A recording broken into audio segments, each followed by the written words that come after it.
Engineers, werktuigbouwers, elektriciens. Bij Skipswerf De Vries in Makkum hebben ze grut verlet van personeel met een hbo- of universitair niveau om de grutte jachten, zoals deze, aan te bouwen. Alles op een gegeven moment wel projectenverkeerders, dus jachtenverkeerders, maar dan kun je net meer bouwen in Nederland. Dan moet je ontwijken ergens oorziekje.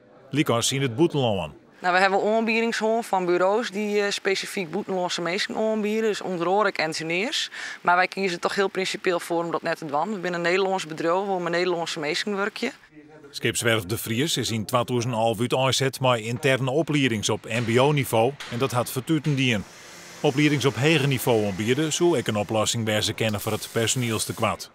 Op dit moment is de NHL in Ljouwert heel druk dwaande met de opleiding van jachtbouwer. En dat is op zich een hele goede opleiding, dus in principe moet het net nodig zijn om dat ik zelf in huis te hebben. Maar dat net de kennis zullen we er zeker over uitdenken.